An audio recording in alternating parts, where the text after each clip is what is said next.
Good morning to all of you. आज हम लोग एक नया चैप्टर शुरू करने जा रहे हैं, केमिकल काइनेटिक। देखो बहुत ही इंपॉर्टेंट चैप्टर है ये हमारे लिए, ठीक है। कॉम्पिटिटिव एग्जाम्स में भी हमेशा ही इससे क्वेश्चन पूछे जाते हैं। इलेक्ट्रोकेमिस्ट्री जितना इंपॉर्टेंट था उतना ही इंपॉर्टेंट आपका केमिकल काइनेटिक्स है, ठीक है।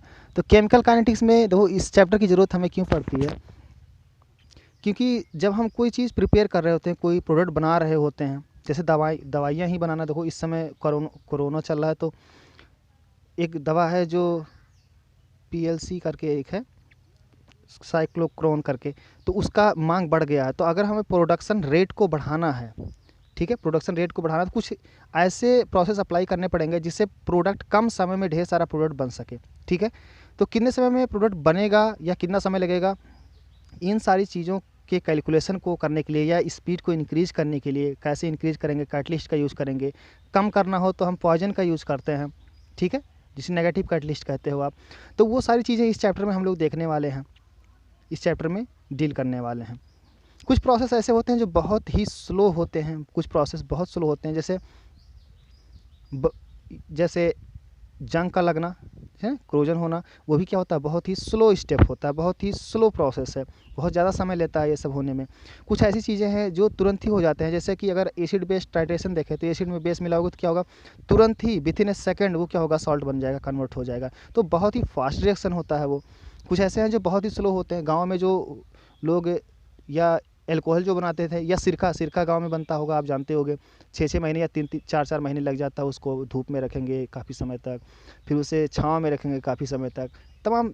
तो बहुत ही स्लो प्रोसेस होता है वो सब। तो उन्हीं रिएक्शन को ही क्या करना है, हमें पढ़ना है, एनालाइज करना है कि किसकी स्पीड कितनी ज़्यादा है, कितनी कम है, और हम कैसे उसकी स्पीड को बढ़ा सकते हैं या घटा सकते हैं। क्योंकि हमें ज़रूरत पड़ती है, अगर ज़्यादा क्वांटिटी में ज़रूरत पड़ गई तो हमें स्पीड बढ़ाने की ज़रूरत पड़ जाएगी। तो हमारे पास ऐसे आइडिया होने चाहिए ताकि हम उसको क्या कर सकें, एनालाइज कर सकें या बढ़ा सकें उसकी रेट ऑफ प्रोडक्शन को। तो इस चैप्टर में जो है यही सारी चीज़ें हम लोग देखने वाले हैं, ठीक है। थोड़ा मैथमेटिकल अप्रोच है इस चैप्टर का, तो आसान सा मैथ है, थोड़ा सा इंटीग्रेशन, थोड़ा सा डिफ्रेंसिएशन, ये सारी चीज़ें भी चलने वाली हैं इसमें, ठीक है। तो देखते हैं केमिकल काइनेटिक्स क्या होता है। तो the branch of science which deals with rate of reaction and the factor which affects the rate of reaction in a non equilibrium condition। Non equilibrium condition का मतलब क्या हुआ, एक इक्विलिब्रियम के लिए हम लोग देखो यहाँ पे नहीं देख रहे हैं, नॉन इक्विलिब्रियम कंडीशन की बात हो रही है। इसका मतलब क्या है कि एक ऐसा रिएक्शन जो रिवर्सिबल नहीं है, यानी कि प्रोडक्ट से रिएक्टेंट में कन्वर्ट नहीं होगा, बल्कि रिएक्टेंट से क्या होगा, प्रोडक्ट में कन्वर्ट हो रहा है। ऐसे रिएक्शन के लिए हम लोग क्या कर रहे हैं, रेट डिफाइन करने जा रहे हैं। रेट कैसे होगा या कैसे उन सारी चीज़ों को एक्सप्लेन करेंगे, उसकी देखने जा रहे हैं हम लोग, ठीक है। तो हम समझ गए कि ये चैप्टर हम क्या डील करने वाले हैं, इस चैप्टर में क्या क्या होने वाला है। तो चलो यहाँ से शुरू करते हैं। रिएक्टेंट्स किस में कन्वर्ट हो रहा है, प्रोडक्ट में। अगर हम रेट डिफाइन करें इस रिएक्शन के लिए, तो change in concentration divide by time, मतलब कि इसका कितना क्वांटिटी या कितना कंसंट्रेशन कन्वर्ट हो चुका है प्रोडक्ट में, ठीक है। और उस कन्वर्ट होने में वो जो भी कंसंट्रेशन कन्वर्ट हुआ, यानी जो भी पहले मान लो 100% ये था आपका रिएक्टेंट, तो वो क्या होगा, कुछ कन्वर्ट हुआ होगा। अब मान लेते हैं 30% है, तो 70% क्या हो गया, कन्वर्ट हो चुका है प्रोडक्ट में, ठीक है। तो वही चेंज 100% से 30% तक आने में जो चेंज हुआ, यानी कंसंट्रेशन का 70 चेंज हो गया, 70% चेंज हुआ कंसंट्रेशन, और उस चेंज को होने में कितना समय लगा, उस समय से हम डिवाइड कर देंगे तो हमें क्या मिल जाएगा, रेट मिल जाएगा, ठीक है। तो हमेशा ही रेट को कैसे हम डिफाइन करेंगे, रेट इक्वल टू क्या होता है, change in concentration divide by time. दो चेंज इन कंसंट्रेशन यहाँ पे रिएक्टेंट या प्रोडक्ट, अगर हम रिएक्टेंट के साइड से देखेंगे तो change in concentration in reactant divide by time taken to change that conversion, ठीक है। अगर हम प्रोडक्ट की तरफ से देखेंगे तो हम देखेंगे कि प्रोडक्ट का कंसंट्रेशन किस तरह से चेंज हुआ। शुरू में ये जीरो रहा होगा, initially at time t is equal to zero पे क्या रहा होगा, कोई भी प्रोडक्ट फॉर्म नहीं रहा होगा, कोई भी प्रोडक्ट नहीं बना होगा, तो जीरो रहा होगा। और फिर फाइनली थोड़े समय बाद आप देखोगे कि क्या कुछ प्रोडक्ट बन चुके होंगे। तो इसके कंसंट्रेशन में किस तरह से चेंज आया, किस रेट या कितनी स्पीड से चेंज हो रहा है, उसी को हम लोग क्या बोलते हैं, रेट बोलते हैं। तो चेंज इन कंसंट्रेशन आप प्रोडक्ट हो जाएगा, डिवाइड बाई क्या हो जाएगा, टाइम हो जाएगा। क्लियर हो गई बात,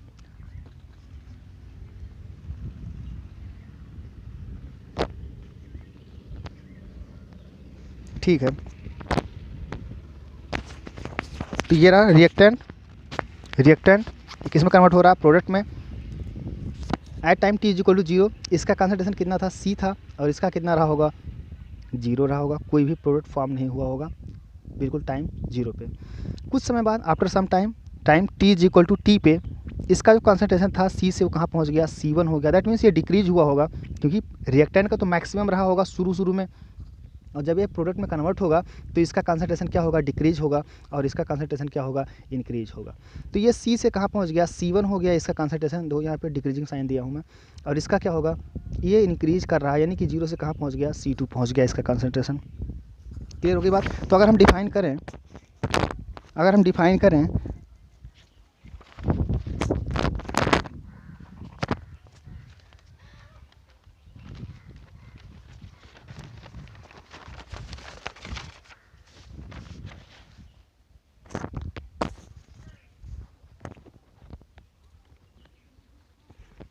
फैन की वजह से,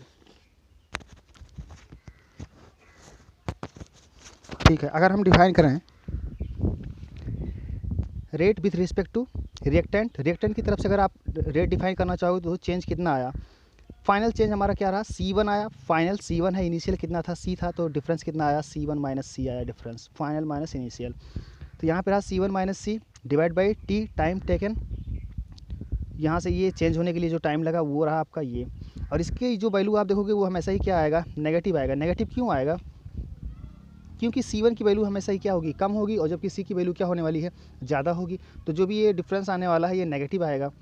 तो रिएक्टेंट की साइड से जब भी रिएक्ट आप डिफाइन करोगे तो साइन नेगेटिव लगाओगे, और जब प्रोडक्ट की तरफ से आप डिफाइन करोगे तो फाइनल कितना होगा, C2 होगा, और इनिशियल कितना रहा होगा हमारा, 0 रहा होगा। तो चेंज कितना आएगा, C2 minus 0, final minus initial. तो ये हमेशा ही क्या आने वाला है, पॉजिटिव।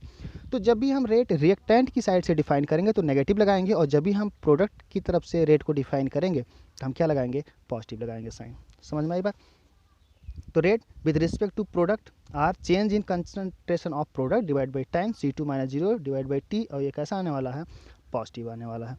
तो आप समझ गए होंगे कि रेट ऑफ रिएक्शन को डिफाइन कैसे किया जाता है। ये कंसंट्रेशन है, कंसंट्रेशन की यूनिट्स क्या होती है, मोल पर लीटर होती है।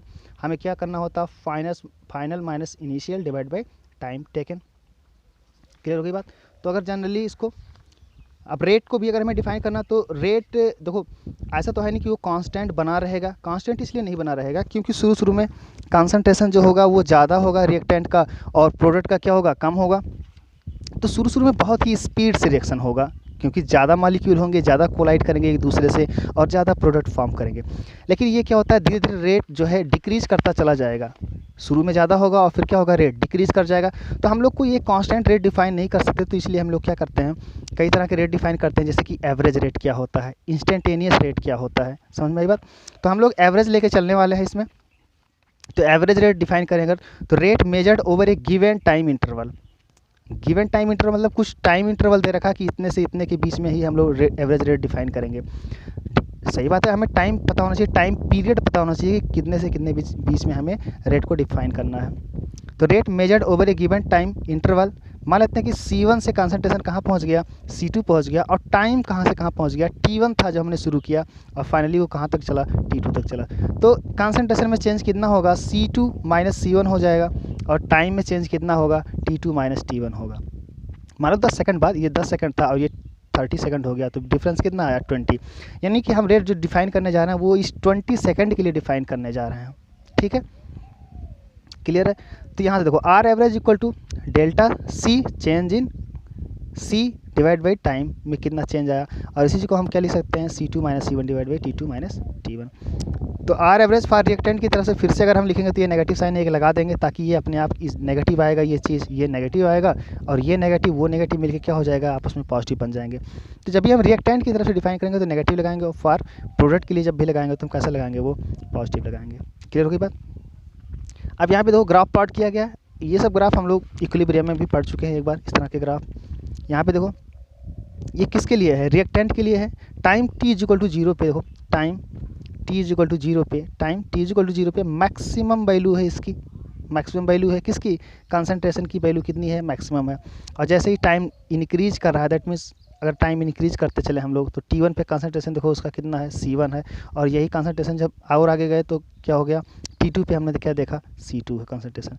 यानी कि ये रिएक्टेंट के लिए देखो क्या हो रहा है, ये इंक्रीज कर रहा है। अगर हम प्रोडक्ट के लिए बनाना चाहें ग्राफ तो कैसे बनाओगे आप, प्रोडक्ट की तरफ से अगर हम बनाएंगे तो यहाँ से शुरू में कितना होगा, टाइम टी इक्वल टू 0 पे there will be no product, यहाँ पे 0 आएगा, यहाँ से शुरू होगा हमारा ग्राफ। और टाइम जैसे जैसे इंक्रीज करता जाएगा तो हमारे प्रोडक्ट का कंसंट्रेशन भी क्या होगा, इंक्रीज करता चला जाएगा। तो इस तरह से बनेगा आपका, किसके लिए, ये है आपका प्रोडक्ट के लिए, ठीक है। इस तरह से आप बना लोगे प्रोडक्ट के लिए। और ये किसके लिए हो गया, रिएक्टेंट के लिए हो गया। तो एक ही ग्राफ बनाया गया। देखो रेट आप किसी भी तरफ से डिफाइन करो वो सेम आने वाला है, ठीक है। रेट जो होगा वो बिल्कुल सेम आएगा, चाहे आप प्रोडक्ट की तरफ से डिफाइन करो, चाहे आप रिएक्टेंट की तरफ से डिफाइन करो, क्योंकि अभी हम लोग यही सीखने वाले हैं आगे। यहाँ तक बात समझ में आ गई, ये सारी बेसिक बातें थी इसकी जो अब तक बताया गया। क्लियर हो गई बात। ऐसे ही हम लोग इंस्टेंटेनियस रेट को भी डिफाइन कर सकते हैं। एवरेज, एवरेज तो समझ में आ गया ना, हम लोग एवरेज ही डील करेंगे, क्योंकि कांस्टेंट होता नहीं है, वो घटता बढ़ता रहता है। नहीं, शुरू में ज़्यादा होता है और फिर धीरे धीरे डिक्रीज करता चला जाता है स्पीड इसकी, रेट की जो स्पीड होती है, ठीक है। तो इंस्टेंटेनियस रेट, अच्छा इंस्टेंटेनियस क्या होता है, इसे बोलते हैं क्षणिक रेट। क्षणिक मतलब जिस इंस्टेंट पे आप चेक कर रहे हो उस समय उस रेट क्या है रिएक्शन का, ठीक है, उसी को हम लोग क्या बोलते हैं, इंस्टेंटेनियस रेट। बिल्कुल उसी टाइम पे जब हम चेक कर रहे होते हैं, जैसे ओडोमीटर होता है ना बाइक का जो स्पीड बताता है, वो स्पीड जो बताता है वो बिल्कुल इंस्टेंटेनियस स्पीड बताता है, मतलब उसी समय का स्पीड बताता है जिस समय आप उसको देख रहे होते हो। तो ऐसी चीज़ों को हम लोग क्या बोलते हैं, इंस्टेंटेनियस। बिल्कुल फिक्स टाइम, उसी टाइम पे जिस समय आप उसे वॉच कर रहे हो, जिस समय आप उसे एग्जामिन कर रहे हो। तो इसको डिफाइन करने का जो तरीका है वो है R instantaneous equal to limit T tends to 0 delta C divide by delta T, या इसी को हम क्या कर सकते हैं, D C divide by D T, differential form में। ये क्या है, देखो change in concentration divide by change in time. और टी टेंस टू 0 का क्या मतलब है, जब भी हम इंस्टेंटेनियस डिफाइन करेंगे तो ये चीज़ जरूर लगाएंगे कि लिमिट टी टेंस टू 0। आप पढ़ोगे 11th क्लास में लिमिट, डिफरेंशिबिलिटी, ये सारी चीज़ें चेक करोगे 11th मैथ में, तो वहाँ मिलेगा ये सारी चीज़ें। लिमिट का क्या मतलब होता है, तो लिमिट टी टेंस टू 0, इसका मतलब क्या हुआ कि टी लगभग कितना हो गया है, 0, और टी हमारा क्या है, टाइम डिफरेंस। दैट मीन्स ये जो टाइम है, टाइम का जो गैप है T1 टू T2, ये जो गैप है ये एक ही पॉइंट पे कॉन्साइड कर गए हैं, तभी तो डिफरेंस आएगा 0। तो जब ये टाइम एक ही पॉइंट पे कॉन्साइड कर जाएंगे तो डिफरेंस 0 आएगा। अब वो क्या बताएगा, एक वैल्यू बताएगा आपको, सिर्फ एक वैल्यू, ठीक है। यहाँ से यहाँ तक का नहीं बताएगा, बल्कि क्या होगा, किसी एक पॉइंट पे वो वैल्यू बताएगा आपका, जिस पॉइंट पे आप चेक कर रहे होगे, ठीक है। तो ये रहा आपका इंस्टेंटेनियस रेट। जब भी इंस्टेंटेनियस रेट डिफाइन करोगे, आप फिजिक्स में भी डिफाइन करोगे, वेलोसिटी, ये सब इंस्टेंटेनियस वेलोसिटी, ये सारी चीज़ें, तो हमेशा ही लिमिट टी टेंस टू 0 करोगे, ताकि ये डिफरेंस क्या हो जाए, 0 बन जाए और दोनों ही सेम पॉइंट पे कॉन्साइड कर जाए, ठीक है। It is slope of concentration and time curve at A given time. किसी एक पॉइंट पे जो है, ये इस कर्व का जो स्लोप होगा, जो टेंजेंट ड्रा करोगे आप यहाँ से इसको टच करते हुए जस्ट निकले, तो ठीक है, इसी का जो स्लोप होने वाला है, इस लाइन का जो स्लोप होगा वही इंस्टेंटेनियस रेट को बताएगा, क्योंकि आप एक पॉइंट पे है सिर्फ, ठीक है। तो इस तरह से आप डिफाइन कर सकते हो। ये रहा आपका इंस्टेंटेनियस रेट। एवरेज रेट, देखो इंस्टेंटेनियस हमसे पूछेगा नहीं, लेकिन फिर भी उसको डिफाइन कैसे किया जाता है, ये तरीका हमने देखा, ठीक है। हम लोग हमेशा ही एवरेज लेके चलने वाले हैं, और जो भी वैल्यू गिवन होगा आपके न्यूमेरिकल प्रॉब्लम में, वो भी हमेशा ही क्या गिवन होगा, एवरेज वैल्यू गिवन होगा। क्लियर हो गई बात। तो यहाँ तक हमने देख लिया। अगला जो हमारा है नेक्स्ट हेडिंग, अब तक हमने देखो क्या देखा इस चैप्टर में, कि इस चैप्टर में हम लोग डील क्या करने वाले हैं, ये हमने सीख लिया, ठीक है। और रेट को डिफाइन कैसे करते हैं, या रेट होता क्या है, change in concentration divide by time, इसको हमने डील किया। फिर हमने देखा कि एवरेज रेट क्या होता है, इंस्टेंटेनियस रेट क्या होता है, ठीक है। क्यों ज़रूरत पड़ी, क्योंकि हम जानते हैं कि ये कांस्टेंट नहीं होता है, चेंज करता रहता है, ठीक है। नेक्स्ट पॉइंट, जो नेक्स्ट हेडिंग जो हमारा है, rate of reaction on the basis of stoichiometric of reaction. Stoichiometry मतलब क्या होता है, कि ये जो कोफिशिएंट है, इन कोफिशिएंट पे बेस्ड, इसको हम लोग देख चुके हैं ना पहले ही, उसमें स्टिकियोमेट्रिक कैलकुलेशन जो है, इसको हम लोग देख चुके हैं 11th क्लास के फर्स्ट चैप्टर में, some basic concept of chemistry में। जो कैलकुलेशन होता था, कितना मोल बनेगा, कितना ग्राम बनेगा प्रोडक्ट, ठीक है, तो वो उसी को बोलते हैं, जिसमें ये दे रखा हो N1 N2, ये जो नंबर ऑफ मोल्स, इसी को क्या बोलते हैं, स्टिकियोमेट्रिक कोफिशिएंट, ये सारी चीज़ें। तो रेट को हम लोग अब डिफाइन करने जा रहे हैं। एक ये आपका स्टैंडर्ड इक्वेशन हमने एक मान लिया है, इस तरह से देखो क्या है स्टैंडर्ड इक्वेशन, और जब भी आप करोगे इसी से समझ में आ जाएगा सारी बातें, इसी एक इक्वेशन से, क्योंकि सारे इक्वेशन ऐसे ही होंगे। मान लेते चलो N1 मोल है ए का, N1A plus N2B plus N3C, ठीक है, तो थोड़ा प्लस बड़ा हो गया, कोई बात नहीं, छोटा कर लेना। N1A plus N2B plus N3C it gives product, और प्रोडक्ट में क्या दे रहा है, N4D प्लस N5E। तो ये रहा हमारा N1A plus N2B plus N3C it gives N4D plus N5E। ठीक है, तो ये एक कोई जनरल इक्वेशन है, जनरल रिएक्शन है।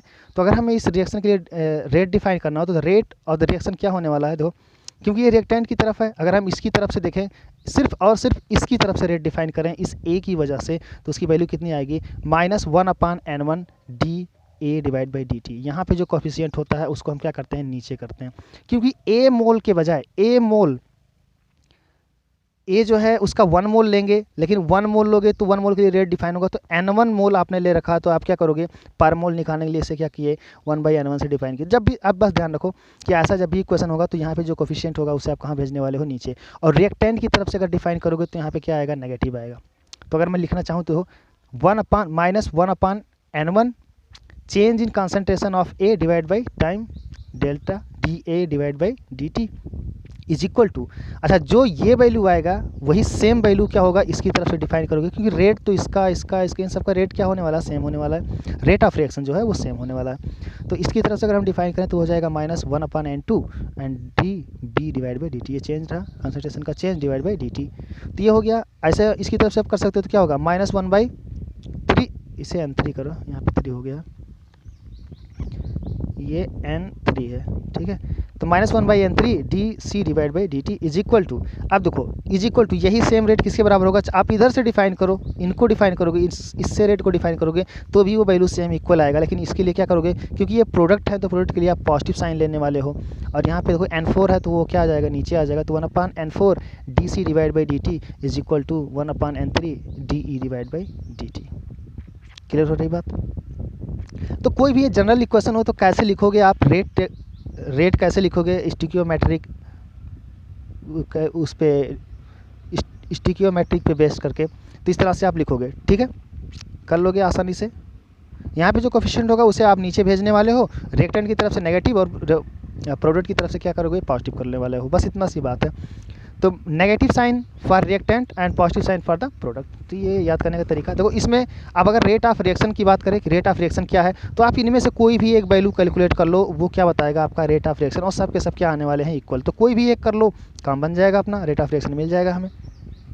क्लियर हो गई बात। लेकिन कभी कभी हमें सिर्फ रेट ऑफ रिएक्शन नहीं पूछता, बल्कि कुछ और भी चीज़ें पूछ लेता है। जैसे उसने पूछ लिया कि बताओ रेट ऑफ कंजप्शन ऑफ ए, या ए किस तरह से खर्च हो रहा है, ए के खर्च होने का क्या रेट है, या बी के खर्च होने का क्या रेट है, सी के खर्च होने का या डिसअपियर होने का क्या रेट है, सी के डिसअपियर होने का क्या रेट है, ये पूछ सकता है हमसे। या हमसे क्या पूछ सकता है, फार्मेशन ऑफ डी के फार्मेशन का क्या रेट है, या ई के फार्मेशन का क्या रेट है। रेट ऑफ रिएक्शन ना पूछ के ये सारी बातें भी पूछ सकता है हमसे। तो देखो अगर ये पूरा चीज़ लिखा हुआ मिला हमें, ये पूरा मिला, मतलब -1/N1 D A divide by D T अगर ये मिला, तो ये किसको बता रहा है, ये तो रेट ऑफ रिएक्शन को बता रहा है। लेकिन अगर सिर्फ मैं कर दूं -DA divide by D T, यानी कि 1/N1 को छोड़ दूं, सिर्फ क्या कर दूं, -DA divide by D T कर दूं, तो ये क्या हो जाता है, ये हो जाएगा रेट ऑफ डिसअपियरेंस, यानी गायब होने का क्या रेट है, एक किस रेट से गायब हो रहा है, ठीक है, एक कंज्यूम होने का क्या रेट है, तो वो क्या कहलाएगा, -DA divide by D T. Minus क्यों साइन, क्योंकि ये रिएक्टेंट की बात हो रही है इसलिए। क्लियर होगी बात। ऐसे अगर फॉर्मेशन की बात करूँ मैं, फॉर्मेशन, तो ये देखो यहाँ पे सिर्फ D divide by D T, यानी कि सिर्फ और सिर्फ ये जो होगा ये क्या बताएगा, ये बताएगा rate of formation of D, सिर्फ इतना। लेकिन ये पूरा किसको बताएगा, ये पूरा बताएगा रेट ऑफ रिएक्शन को। क्लियर होगी बात। ऐसे सिर्फ हमें अगर ये बताना होगा D E divide by D T, सिर्फ ये कैलकुलेट करोगे तो ये क्या बताएगा, ये बताएगा रेट ऑफ फॉर्मेशन ऑफ ई, किस रेट से ई आपका फॉर्म हो रहा है। क्या बात समझ में आ गया। तो यहाँ पे -DA/dt करोगे तो ये क्या हो जाएगा, देखो मैं यहाँ पे लिख दिया हूँ ताकि आप गलती ना करो। -1/N1 DA divide by dt, ये क्या कहलाएगा, is called rate of reaction. ये पूरा का पूरा क्या कहलाएगा, रेट ऑफ रिएक्शन कहलाएगा, ठीक है। But -DA divide by dt, सिर्फ ये माइनस और ये DA divide by dt is called rate of disappearance of A, ठीक है। Similarly ΔB divide by dt is called rate of formation of B. तो कोई भी हमसे पूछ सकता है rate of formation of E, या rate of formation of D, या rate of disappearance of C, या rate of disappearance of B, या रेट ऑफ कंजप्शन ऑफ ए। तो इस तरह से हम कर सकते हैं आसानी से, तो वो सारी वैल्यू आप निकाल सकते हो। क्या बात समझ में आ गया? कोई भी जनरल इक्वेशन अगर दिया गया होगा तो क्या आप ये वाला इक्वेशन लिख सकते हो इस तरह से इक्वल लगा के, ये वाला अगर ये आप कर सकते हो तो ढेर सारे क्वेश्चन इससे सॉल्व हो जाएंगे हमारे। ये आसान से आप कर सकते हो आसानी से, ठीक है। Rate of formation of B, ठीक है। अब एक प्रॉब्लम है, देखो प्रॉब्लम क्या है, 4NH3 gas plus 5O2 gas it converts 4NO gas nitrogen monoxide plus 6H2O gas. ये कोई इक्वेशन दे रखा हो, हमसे क्या पूछा था, concentration of NO gas increases by 1.5 mole in 10 second, ठीक है। कितना? 1.5 मोल जो है वो चेंज हो रहा है कितना, 10 सेकंड में। ये कंसंट्रेशन जो है मोल पर लीटर है, ध्यान रखना, ये मोलरिटी गिवन है, दिस वन इज मोलरिटी, यानी कि 1.5 मोल का टोटल चेंज हो जा रहा है 10 सेकंड में। देन कैलकुलेट, क्या कैलकुलेट करना है, रेट ऑफ रिएक्शन क्या है, ठीक है। पहले तो हमें ये निकालना कि रेट ऑफ रिएक्शन क्या है। दूसरा rate of disappearance of NH3 and O2, हमें क्या निकालना कि NH3 और O2 ये किस रेट से डिसअपीयर हो रहे हैं, तो ये किस रेट से हो रहा है या ये किस रेट से हो रहा है, दोनों अलग लगाएंगे, ये बताना हमें। अगला हमें क्या बताना है, rate of formation of water, rate of formation of water, समझ में आई बात, या rate of formation of NO, तो यह rate of formation of NO। तो ये सारी चीज़ें हमें कैलकुलेट करनी है। तो सबसे पहला काम हम क्या करेंगे, इस इक्वेशन के लिए ये वाला चीज़ लिखेंगे, ठीक है, स्टिकियोमेट्रिक पे बेस्ड ये वाला इक्वलिटी वाला ये लिखोगे आप पहले, और इससे आप देखोगे कि क्या क्या गिवन है आपको। तो इसका सोल्यूशन देखो क्या क्या है, कैसे है। ऐसे क्वेश्चन भी मिलेंगे हमें करने के लिए। तो सबसे पहले change in concentration of NO हमें गिवन है, D, ये कैपिटल ब्रैकेट जो है ये कंसंट्रेशन को बताता है, इक्विलिब्रियम में हम लोगों ने देखा था।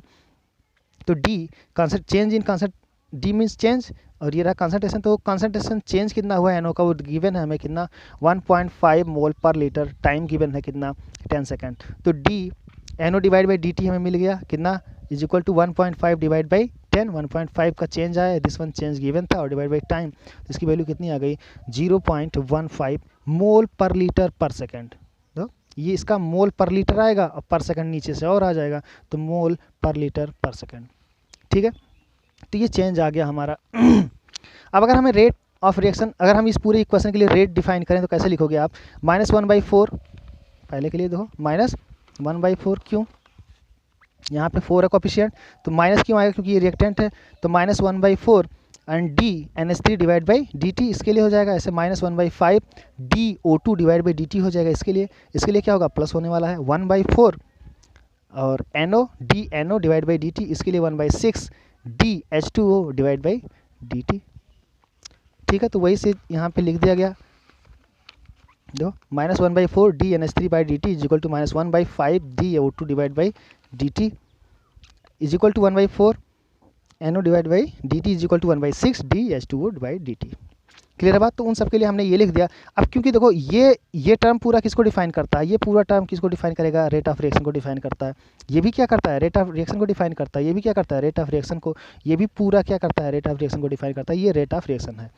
तो इसमें देखो NO डिवाइड बाई DT की वैल्यू हमने कैलकुलेट कर लिया है पहले ही, तो यहाँ पे NO बाई DT की वैल्यू पुट कर दो आप यहाँ पे लाके 0.15 मोल पर लीटर पर सेकंड, उसके बाद मल्टीप्लाई कर दो, क्योंकि हमने DNO डिवाइड बाई DT की वैल्यू कैलकुलेट कर लिया है पहले से। तो अगर हम वो वैल्यू पुट करते हैं तो रेट ऑफ रिएक्शन क्या बन जाएगा, तो वो बन जाएगा 1/4 इंटू 0.15, दो प्लस लिया गया है 0.15, और इसको सॉल्व करोगे तो आपको कितना आएगा, जो भी आए 62 या 6.25 इंटू 10⁻⁻2 क्या, मोल पर लीटर पर सेकेंड।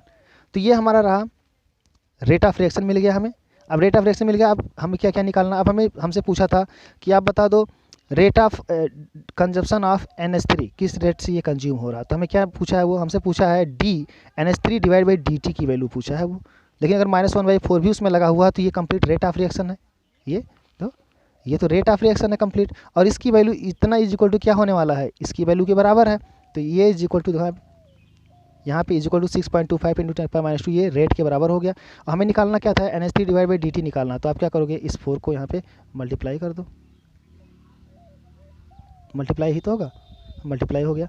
तो ये आपका क्या आ गया, ये रहा आपका rate of consumption of NH3, किस मतलब स्पीड से ये NH3 आपका कंज्यूम हो रहा है। बात समझ में आ गया?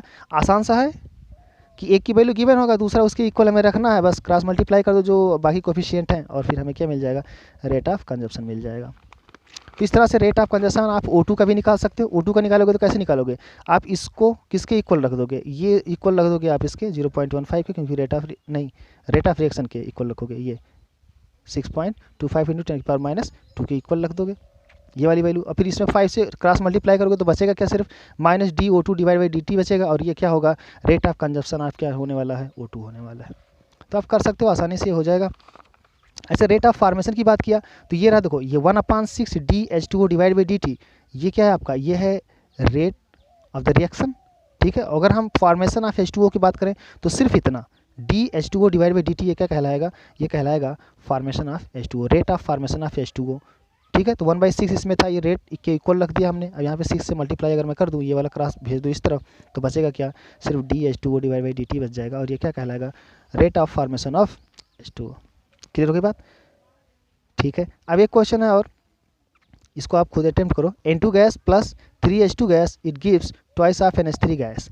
The rate of formation of NH3 is given 0.0015 kilogram per hour, एक घंटे में जो है इतना किलोग्राम का चेंज हो रहा है।